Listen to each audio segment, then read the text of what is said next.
Good morning. Good morning.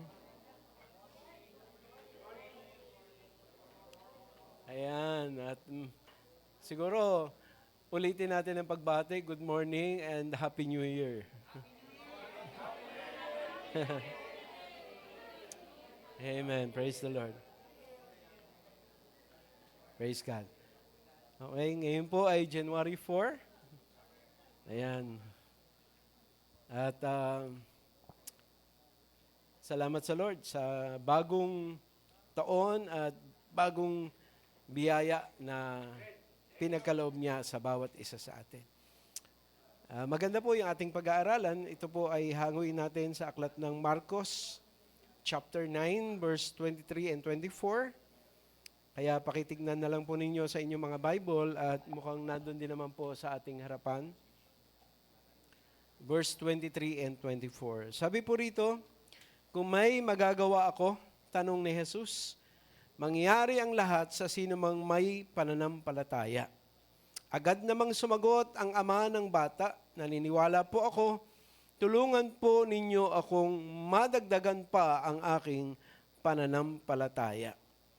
Okay, ang ating pong paksa na pag-uusapan ngayong araw na to ay, medyo magugulat po tayo, ang ating pong paksa ay subukan mo. Okay, subukan mo. At ang ating pong pag-uusapan ay ano-ano ang pumipigil sa iyo para iyong subukan. Bilang panimula, tayo po ay may gustong i-achieve ngayong 2026. Siguro po kayo individually and as a family ay meron din po. At ang church din po natin ay meron. Yung iba po ay naumpisa na natin gawin. Yung iba naman ay nasa process pa. Ngunit yung iba naman ay nakaka-encounter po tayo ng difficulties. Minsan parang walang ipinag-iba sa pagkain. Tayo pong tao, minsan may pagkaing inaayawan agad natin kasi bago sa atin. At yung iba naman, di pa natitikman, inaayawan agad. Siguro, ay, hindi ko gusto yan. Lumalabas na tayo po ay masyado po doon sa mga bagay na pamilyar, bagay po na nakasanayan. Kaya pagka medyo may mga bago pong ini-introduce sa atin, doon po tayo nakaka-encounter po ng mga difficulties. May mga issue kung bakit minsan ayaw nating subukan. Ano-ano po yun? Di tayo naniniwala o kumbinsido. Meron pong pinapagawa sa atin, meron pong sinasabi sa atin, di tayo naniniwala na yun ay dapat natin gawin. At hindi rin tayo kumbinsido na yun ay pinapagawa talaga sa atin. Pero yung iba naman, ayaw natin noong ipinapagawa.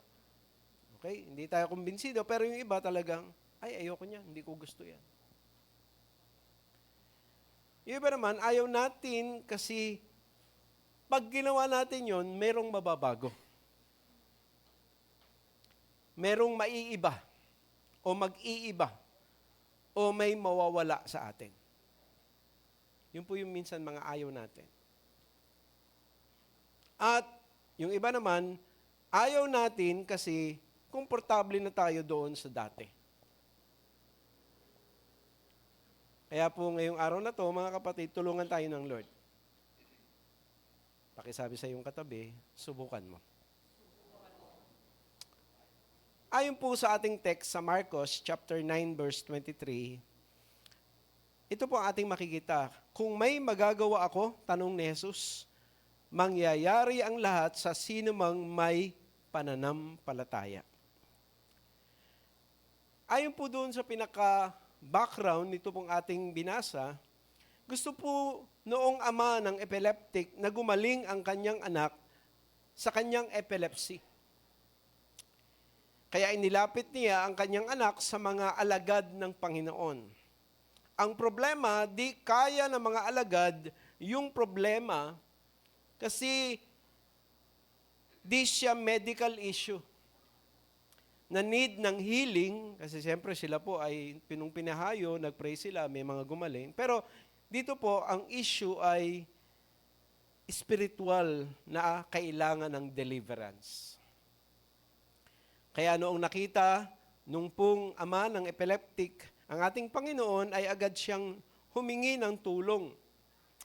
Ngunit may sinabi siya, yung pong ama ng epileptic, na kumuha ng attention sa ating Panginoong Hesus. At iyon ay makita natin sa verse 22. Ano pong sabi ng Marcos 9:22?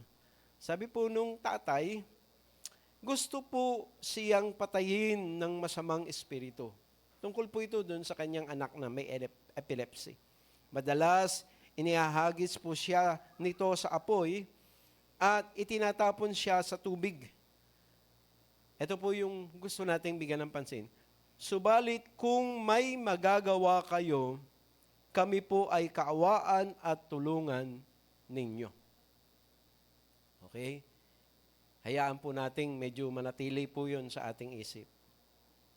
Subalit kung may magagawa kayo, kami po ay kaawaan at tulungan ninyo.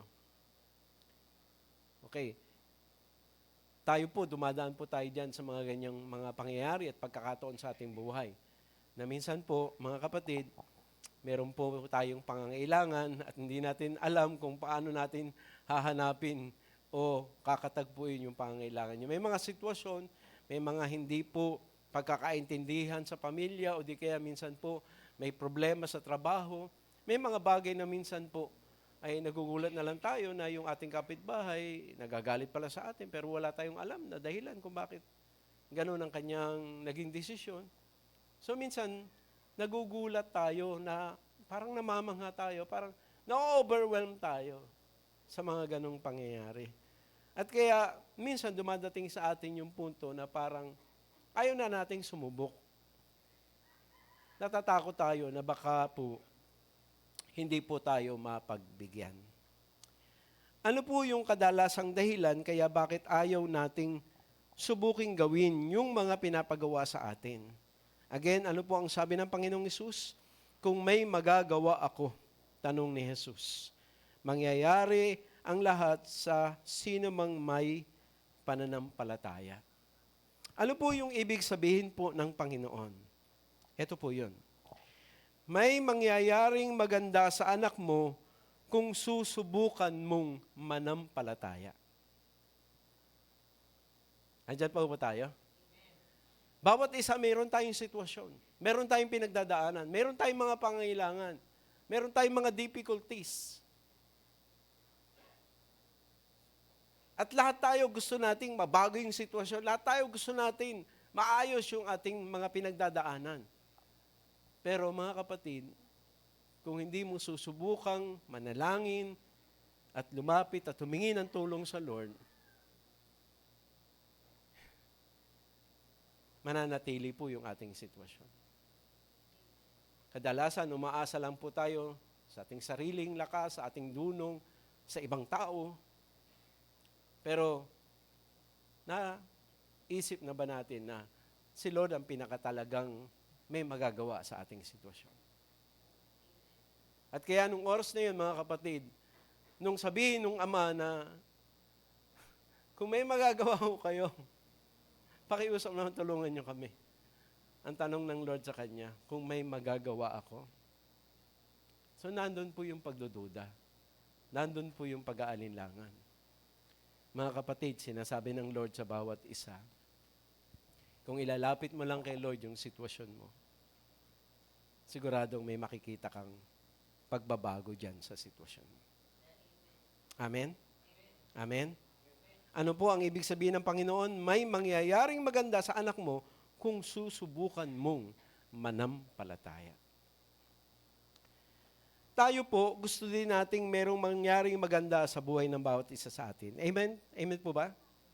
Pero alam nyo, mga kapatid, gusto nating merong magandang mangyari sa atin, pero ang problema, mga kapatid, may pinagagawa si Lord sa atin, pero ayaw nating sumunod. Hello? Hello?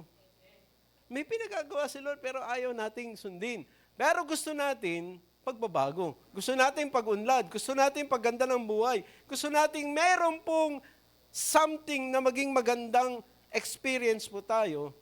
Pero hindi po natin yung mararanasan kung hindi po natin gagawin yung sinasabi ni Lord sa bawat isa sa atin. Pag binasa po natin ang Mateo 7:21 to 23, sabi ng Lord, "Not everyone who says to me, Lord, Lord, will enter the kingdom of heaven, but he who does the will of my Father who is in heaven will enter. Many will say to me on that day, Lord, Lord, did we not prophesy in your name, and in your name cast out demons, and in your name perform many miracles? And then I will declare to them, I never knew you. Depart from me, you who practice lawlessness."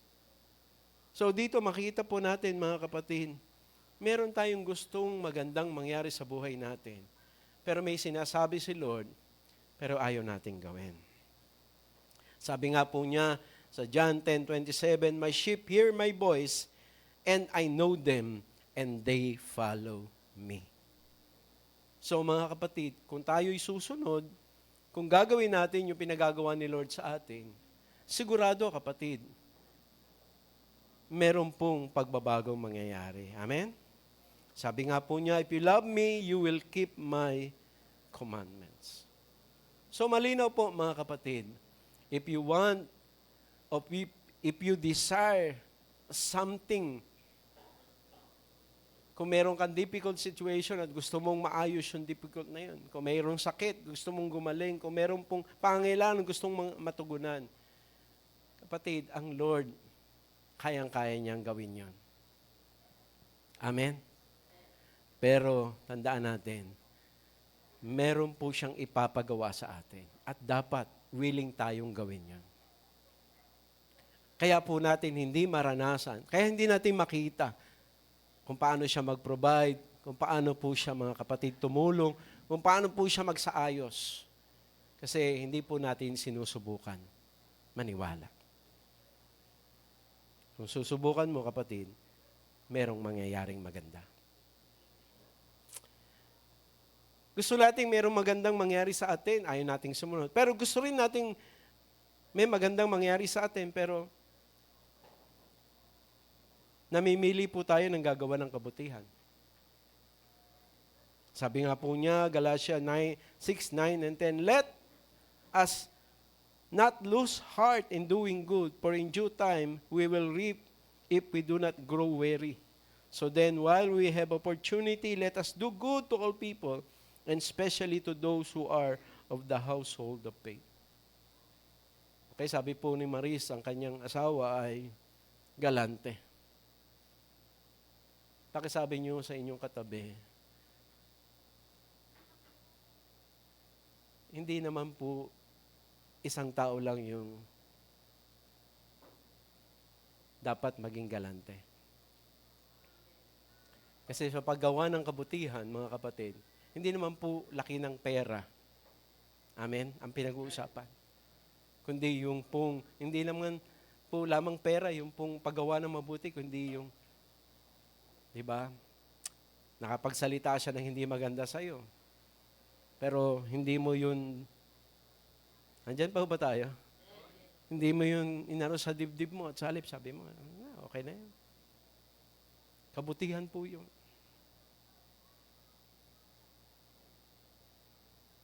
Kaya po, mga kapatid, sinasabi ng Lord sa atin,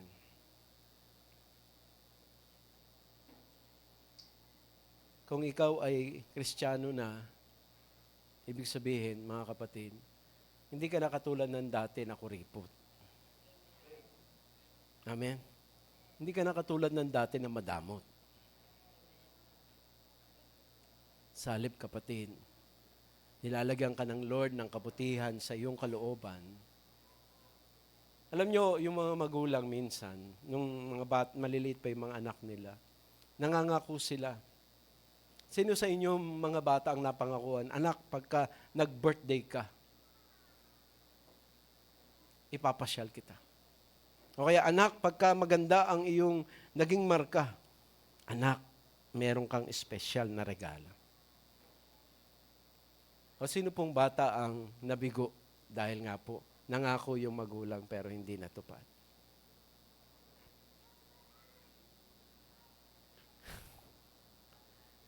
Pakisabi sa inyong katabi, pwede ka pa naman bumawi. Amen? Amen? Amen? Hello? Marami sa atin nangako eh. Pero mga kapatid, buhay pa tayo, malakas pa tayo, bibigyan tayo ng Lord ng kakayanan, bumawi tayo. 7 taon siya nun, nangako ka. 28 na siya, 21 na siya ngayon. Pwede pa naman bumawi. Amen? Amen? Amen? Mga kapatid, hindi po ibig sabihin na anak mo naman yan, okay lang. Lalong dapat hindi okay. Amen? Kasi tayo po mga magulang, minsan, hindi natin napansin, nasasaktan natin yung anak natin. Kasi wala tayong ginawa kundi mangako. Pero nabibigo. Pero born again na tayo, amen? Amen? Umawi tayo. Hello? Hello? Hello? Bawi tayo. Mga kapatid, ang Lord po natin, hindi po niya sinasara yung pagkakataon. Binibigyan niya tayo ng pagkakataon na yung mga pagkukulang at pagkakamali natin noon, ay ayos pa natin. Kasi alam niyo mga kapatid, walang mangyayaring bago hanggang patuloy mong ginagawa yung ginagawa mo at hindi mo binabago. Hindi magbabago yung anak mo kapag patuloy na ganyan ang trato mo sa kanya. Hindi magbabago yung asawa mo pagka hanggang ngayon patuloy na ganyan ang trato mo sa kanya. Subukin mong baguhin at magbabago din siya. Hello? Hello? Palagi po tayong nagsasabi na, hindi, asawa ko naman yan. Hindi, anak ko naman, okay lang yan. Hindi po okay. Hindi po okay. Kaya po, naghahanap tayo ng pagbabago, pero ayaw po natin na baguhin yung dati nating mali at pagkukulang na ginagawa. Hello? At pangatlo, gusto natin ang pagbabago pero hindi po tayo marunong magpatawad. Hello? Balik tayo. Mga bata po, nagkakamali, nagkukulang. Asawa, ganun din. Pero mga kapatid, ano po sabi ng salita ng Diyos? Be kind to one another, tender-hearted, forgiving each other, just as God in Christ also has forgiven you. So mga kapatid, wag po nating sabihin na hindi naman ako Diyos, tao lang ako. Hindi totoo yun. Binuhos na ng Holy Spirit ang pag-ibig ng Diyos sa puso mo. Kaya mo nang magpatawad. Ayaw mo lang. Kaya mo nang umunawa, ayaw mo lang. Kaya mong magpalagpas, ayaw mo lang. Kasi bakit? Patuloy mong ini-insist yung dating ikaw. Kapatid, hindi na ikaw yung katulad ng dati. Ang sino mang nakikristo'y isa ng bagong nilalang. Amen? Amen? Kaya ngayong umaga mga kapatid, subukan natin. Amen? Ayon po sa ating text, sabi ng Marcos 9:24, agad namang sumagot ang ama ng bata, naniniwala po ako, tulungan po ninyo akong madagdagan pa ang aking pananampalataya. Ano ang ginawa ng ama ng epileptic? Ang ginawa ng ama ng epileptic ay inamin niya ang kanyang kakulangan ng paniniwala. Mga kapatid, nahirapan tayong subukan kasi ayaw po natin subukan. At nahirapan tayong subukan kasi ayaw nating aminin na tayo ay nahihirapan. Pero mga kapatid, kung aamin ka at hihingi ka ng tulong sa Diyos. Amen? Amen? Hello? Sigurado, kapatid. Malinaw po sa Bible. Ang Lord po, kailanman, wala po siyang itinaboy na lumalapit sa Kanya at humihingi ng tulong. Wala po. Wala po. Malinaw po yan sa salita ng Diyos. Siguro kung hindi po kayo naniniwala, basahin po natin. John 6:37 po.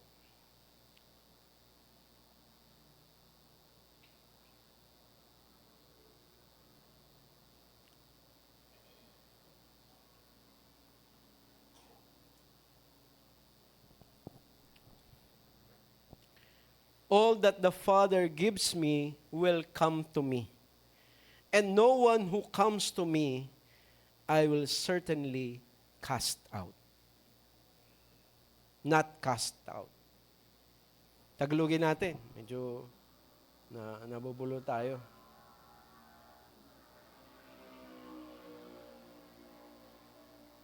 Juan 6:37.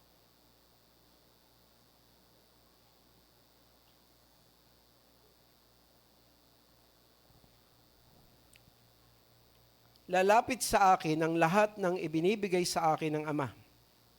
At hindi ko itataboy kailanman ang sinumang lumalapit sa akin. Amen? So, mga kapatid, yung Ama, gusto niya merong mangyaring maganda sa anak niya. Kasi ang tagal na yung anak niya may sakit. Kaya ano ginawa niya? Lumapit siya, sinubukan niya lumapit, pero pinakita ng Lord sa kanya, may kulang. Kulang yung faith niya, kulang yung trust niya. Kaya anong sabi niya? Lord, naniniwala ko, dagdagan mo yung kulang sa akin. Amen? Amen? At sabi ng Bible, mga kapatid, kapag ka inamin mo yung pangangailangan mo at humingi ka ng tulong sa Lord, anong gagawin ni Lord? Tataboy ka ba? Hindi. Yung tao, tataboy ka. Pero si Lord, hindi. Amen? Amen? Amen? Alam nyo, kagabi po ay yung ginanap po yung monthly worship night. Every first Saturday po kasi ay may monthly worship night.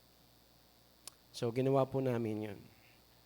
Habang ginagawa po namin 'yon, ay nagulat po ako kasi po si Isa, dala niya yung 3 niyang anak. Okay, meron po siyang 2, may Pidesa, may Samina, at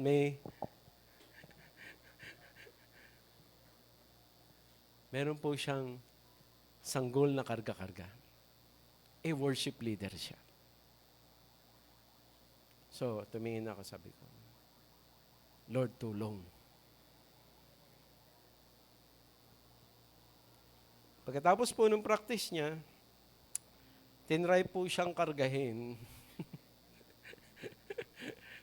ni Lani. Problema, ang bata po kasi alam niya yung amoy ng nanay niya. Na iba yung amoy. Umiyak yung bata. Magi-start na po kami. Tatanong sa akin si Chelsea, Pastor, umpisa na ba natin? Tanungin mo si Isa kung pwede na. Oo naman siya. Pero yung bata po, talagang hindi pa okay. Pero alam nyo, mga kapatid, pag humingi ka ng tulong sa Lord, alam nyo, nagulat kami. Kasi natapos po yung pananambahan, tahimik yung bata. Akala nga namin nakatulog pero nung tinignan ko, dilat ang mata.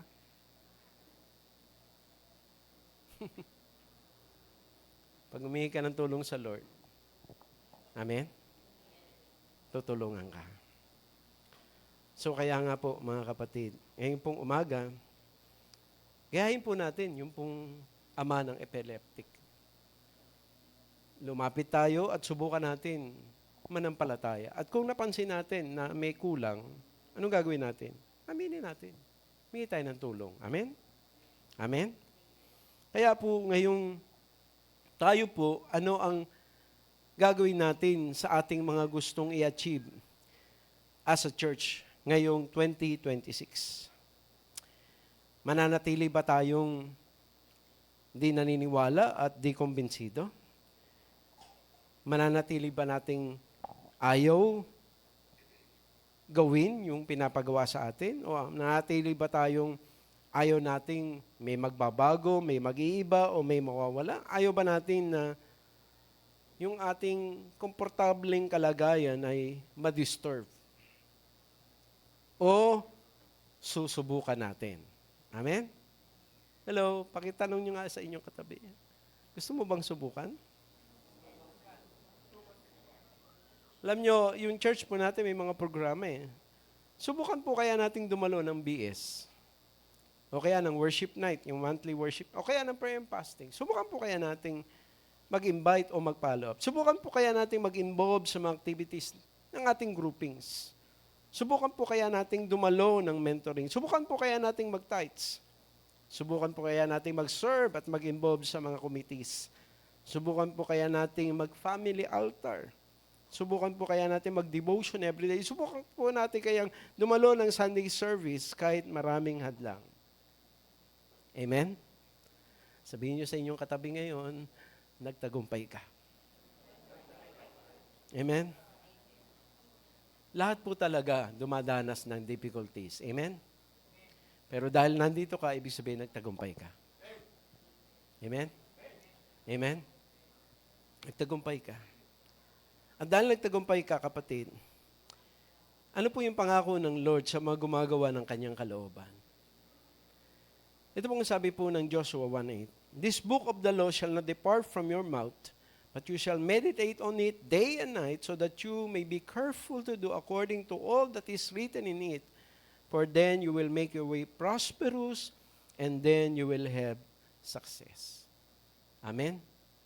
Sa isang sumusubok, sumunod sa nais ng Lord sa buhay niya, sigurado kapatid, may nag-iintay o may nakaabang na tagumpay o biyaya sa buhay mo. Amen? Sabi din po ng awit, chapter 1, verse 3, "He will be like a tree firmly planted by streams of water, which yields its fruit in its season, and its leaf does not wither, and in whatever he does, he prospers."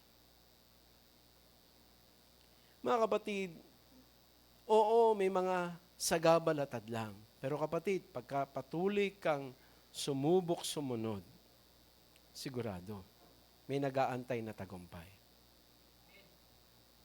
Sabi din mga kapatid ng unang Thessalonica, chapter 2, verse 13, "For this reason we also constantly thank God that when you received the word of God, which you have heard from us, you accepted it not as the word of man, but for what it really is, the word of God, which also performs its work in you who believe." So mga kapatid, kapag sinubukan mo na gawin yung pinagagawa ng Lord sa iyo, kapatid, yung salita ni Lord na sinunod mo, may dalang-dalang biyaya yun. May daladalang pagpapala yun. Amen? Sabi nga po ng Santiago, chapter 1, verse 25, "But one who looks intently at the perfect law, the law of liberty, and abides by it, not having become a forgetful hearer, but an effectual doer, this man will be blessed in what he does." Amen? Hello? Kapatid, kaya po, kung tayo po ay nag-aalinlangan, kung tayo po, mga kapatid, ay pumapayag na pigilan at hadlangan, kapatid, ang sinasabi ng Lord sa iyo, huwag kang magpapigil, huwag kang magpahadlang. Subukan mong gawin yung pinagagawa ng Lord sa iyo. At sigurado, lalakad ka sa daan ng tagumpay. Sigurado yun. Kaya po, pakisabi niyo uli sa inyong katabi, subukan mo.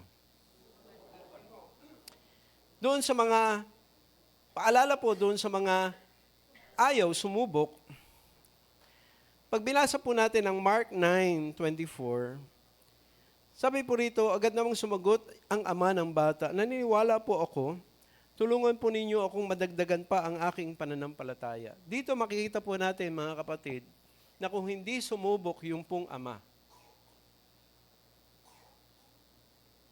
at hindi po niya inamin yung kanyang kakulangan, hindi niya makikita ang gagaling yung kanyang anak. Amen? Amen? So may mga bagay sa buhay po natin, mga kapatid, na kaya po hindi natin nakikita yung pagkilos ng Diyos. Kasi ayaw nating subukan. Hello?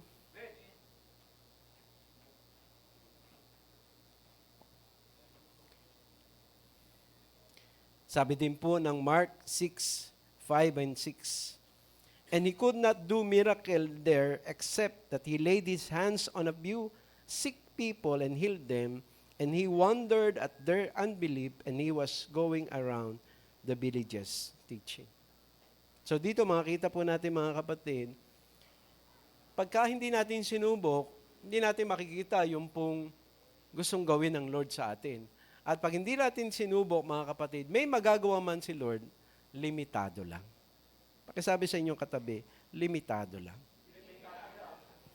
Isang bagay din na importante, sabi ng Hebrews 4:2, pag hindi po natin sinubok, hindi po natin fully ma-experience yung blessing. Sabi rito, for indeed, we have had good news preached to us, just as they also, but the word they heard did not profit them, because it was not united by faith in those who heard it. At ibig sabihin, mga kapatid, no, makikita nyo, narinig nila yung salita, pero anong ginawa? Anong ginawa? Hindi po pinaniwalaan. Ngayong umaga, marami po tayong narinig. Pag-uwi po natin, hindi po natin makikita yung tunay na blessings o yung may experience ng tunay na blessing kung hindi natin susubukan na gawin yung narinig natin. Amen? Tandaan nyo, mga kapatid, sabi po, and now I commend you to God and to the word of His grace, which is able to build you up and to give you the inheritance among all those who are sanctified. So, ibig sabihin, mga kapatid, yung salita ni Lord, may kaakibat na biyaya yon. Pag sinunod mo yon, matatanggap mo yung biyaya nung iyong sinunod na pinag-uutos ng Lord. Amen? So kaya po, mga kapatid, ito po yung pinaka hindi maganda. Pag ayaw mong subukin, kapatid, sabi ng Hebrews 3:19, so we see that they were not able to enter because of unbelief. Pakisabi sa inyong katabi, may magandang plano ang Lord sa iyo. At tandaan nyo, mga kapatid, yung plano ng Lord ay higit pa sa plano mo. Hello? Yung plano ng Lord ay higit pa sa plano mo. Sabi nga po ng Bible, hindi pa nakikita ng mata, hindi pa naririnig ng tainga kung ano yung mga nilaan ng Lord para sa kanyang mga anak. Tayo po kasi para minsang nasa tunnel. Nakikita lang natin yung magulo dito sa sitwasyon, pero hindi natin nakikita yung dulo. Pero ang Lord alam yung dulo. Pero kung tayo po, mga kapatid, ay magtsatsagang susunod, makikita natin yung dulo. Na may purpose pala ang Lord kung bakit tayo dumaan doon sa mga ganong mga pagsubok. Diba, pag tinignan natin ang buhay ni Job, sasabihin natin, kawawa naman si Job. Pero mga kapatid, alam niyo po,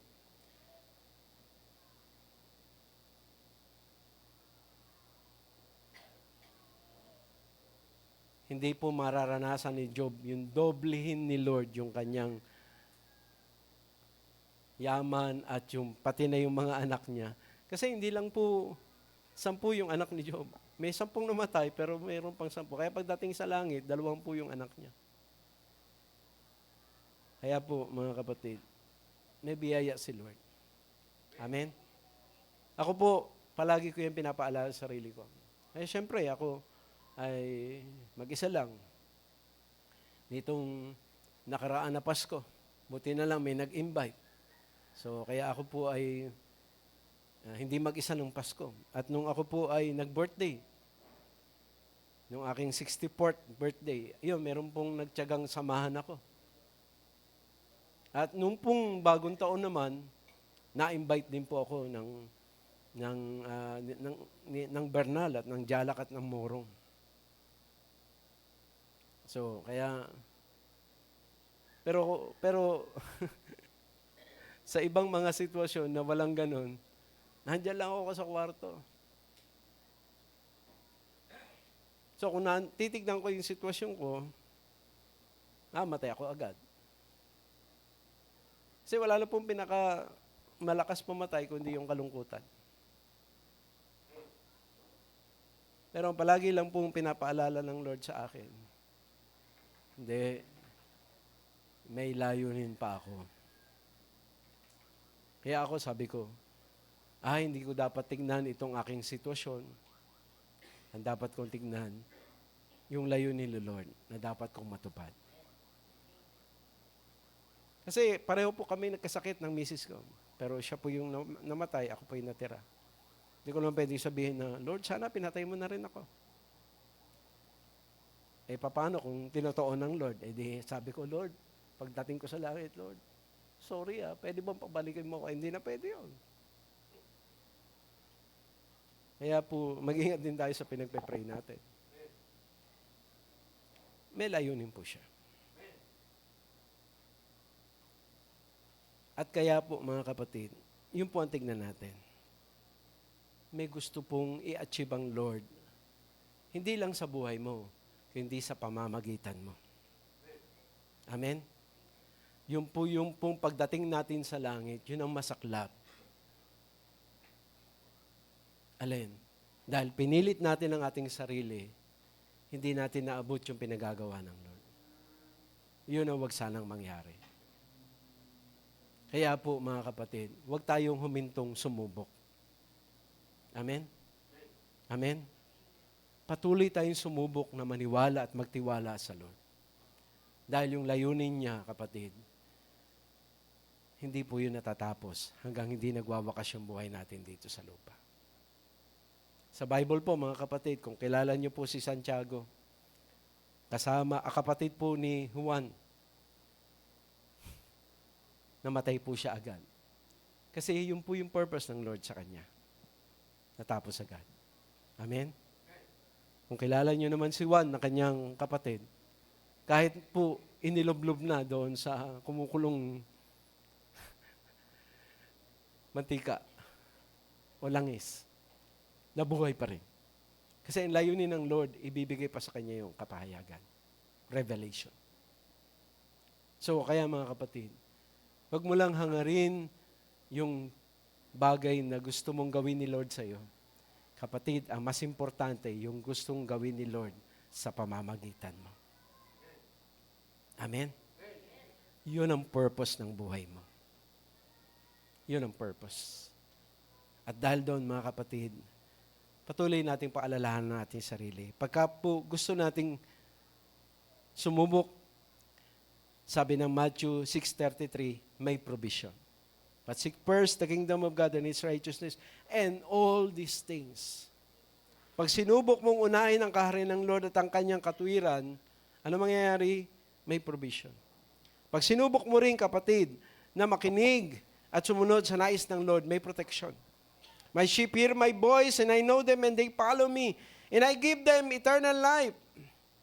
And they will never perish, and no one will snatch them out of my hand. Amen? Hello? Mga kapatid, ikaw at ako, nag-i-struggle tayo sa buhay. Pero tandaan mo, kapatid, Hindi tayo ang humahawak sa Lord. Si Lord ang may hawak sa atin. At walang pwedeng umagaw sa atin sa kanyang kamay. Yun po yung ating protection. Minsan sinasabi natin, ano na kaya, paano na kaya? Hindi, huwag kang mag-alala. Hindi naman ikaw may hawak kay Lord. Kasi kung tayo may hawak, wala na. Hindi, siya may hawak sa iyo.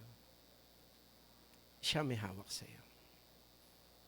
And then, panghuli po, mga kapatid, pagpatuloy po nating sinunod yung nais ng Lord, sigurado po ang ating pong future. At tandaan nyo, yung future na binabanggit ko, hindi po yung future dito sa lupa. Ako 64. Halimbawa, gawin ng Lord na 80 ako. Maikli pa rin yun. Yung eternity, mas mahaba.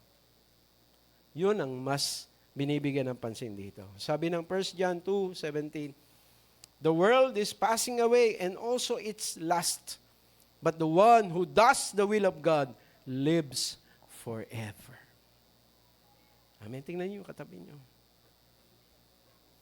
Kaya kung may mga hindi tayo pinagkakagustuhan sa isa't isa, kapatid, ngayon pa lang ayusin na natin. Kasi yan ang kasama natin pang walang hanggan. Amen. Amen. Tingnan niyo uli ang katabi niyo. Yan kasama natin pang walang hanggan. Amen. Hello. Kaya po, mga kapatid, andyan pa ba tayo? Pag sinubok mo, ibig sabihin,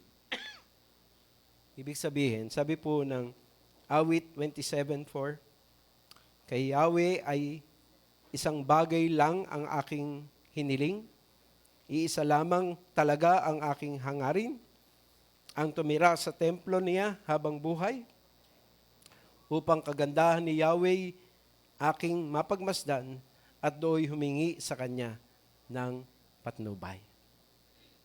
Amen? Amen? Kapatid, pag sinubok mo, ibig sabihin nun, sinasabi mo, Lord, basta patnubayan mo lang ako. Tulungan mo lang ako. At kahit anong hadlang, kahit anong sagapan, sige Lord, dadaigin ko. Dahil Lord, alam ko, yung plano mo hindi pwedeng mabigo sa buhay ko. Amen? Yun po ang palagi kong sinasabi sa aking sarili. Sabi ko, Lord, tulungan mo ko na hindi ako mismo ang humadlang sa nais mo. Lord, maging kaisa mo ko, maging katuwang mo ko. Alam nyo yun ang magandang prayer. Lord, wag mong hayaan na mahadlangan ko o mapigilan ko yung katuparan ng plano mo sa buhay ko. At mga kapatid, subukan natin. Kasi baka yung iba sa atin, nasa kalagitnaan pa lang o baka nag-uumpisa pa lang yung katuparan ng plano ng Lord sa buhay natin. Amen? Amen? So kaya po, kapatid, pag narinig mo yung salita ng Lord, gaano man kahirap, gaano man hindi natin gusto, subukan natin sundin. Kasi yung pagsunod na yon, magdadala sa atin dun sa susunod na baitang. Amen? Dun sa susunod na karera. Dun sa susunod po na programa ng Lord. Kasi kung walang pagsunod, walang mga mabubuksan na mga kapahayagan, na mga gusto pa niyang gawin sa buhay ng bawat isa sa atin. Kaya po, pakiulit natin sa ating katabi, kapatid, subukan mo. Sige, tayo po tayong lahat.